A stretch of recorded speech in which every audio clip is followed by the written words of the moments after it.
1st, it's Volunteer Appreciation Month for the American Red Cross, and their mission wouldn't be possible without volunteers, blood donors, and supporters. So here with me now is Taylor Poisoff. So thanks for being here. All right, National Volunteer Month, always a big month for the Red Cross because that's how you get things done. So how can we give back during National Volunteer Month and sort of show appreciation for our volunteers? Yeah, thank you so much for having us on. For us, April is a chance to celebrate our volunteers for everything that they do every day in the community. We have more than 600 volunteers throughout the Central Valley.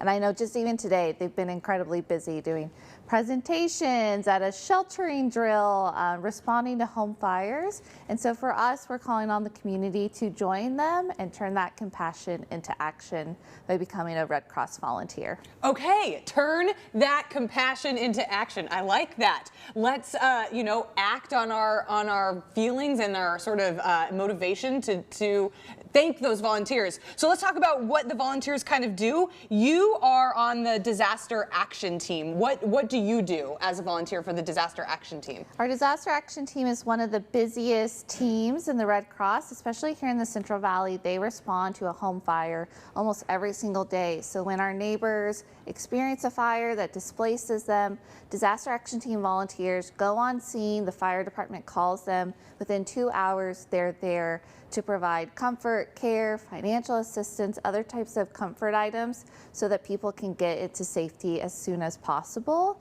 And then we follow up with them with our volunteer caseworkers who connect them to available resources, because sometimes it's just hard to know where to begin in such a stressful moment. So they're there to provide those resources and more emotional support. Yes, if you've never had a house fire before, you don't know the questions to ask, and so that's why the Red Cross is so important in those emergencies. What about shelter service volunteers? What do they do? Our shelter volunteers help when we experience wildfires or most recently flooding events. They go and help open shelters, help greet people as they're coming in who have been evacuated, once again displaced from their homes.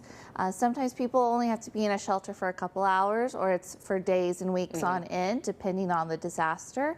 So they're a friendly person to talk to help make sure they have food in their bellies, water, connections to other resources and information.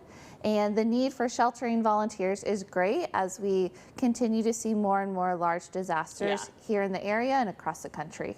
How about disaster health services? How do you volunteer there? That's for our folks who have that professional license background and want to be able to contribute that in a disaster. So it's one of our highest needs because we also know our health workers are so busy and continuing to provide support to our community. So if you're able to take some training to be able to respond with those large disasters, that is a great need. And that's for folks who are doctors, nurses, other types of health professions, but then also mental health support. So if you have a license in marriage and family counseling or other type of professional background, that's needed as well. Because once again, that emotional support helps in times of disaster. Yeah, and that can be incredibly stressful, and that stress can take a toll on your health. So we want to make sure we have volunteers in every category here in the Red Cross for the Central California. How can people join the Red Cross if they're out there and they want to give back their time? If it's sounding interesting to you, or you're not sure if that's your right role, but something else more behind the scenes, or even joining my team in communications, you can visit redcross.org/volunteer. The application takes less than 10 minutes. You can put what you're interested in, and then you will be connected with a Red Cross volunteer. We'll have a conversation with you to get you plugged in to one of our local teams.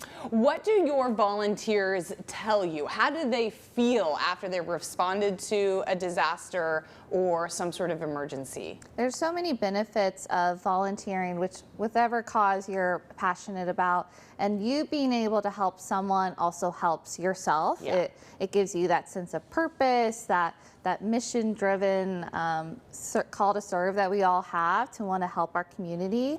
So whether folks are installing a smoke alarm, knowing that that home is safer for the next 10 years, or they've helped a family who had nowhere to go, it's a very fulfilling and hard thing to do, but the rewards come back tenfold. We always talk about this. There's this theorist out there who talks about, meeting all of your needs. And once you meet your housing and your financial, we search for something. And this could be a very good way to sort of fulfill that need to give back and to find purpose. So we will have all the information if you're interested in becoming a Red Cross volunteer right here in the Central Valley. We will put the link online. Taylor, thank you so much. Thank you, Emily. Okay, coming up here on Central Valley today, if this is the year of experiencing new things, this next segment is for you. We indulge in the art of flamenco and we tell you about a workshop happening this weekend. Stick with us.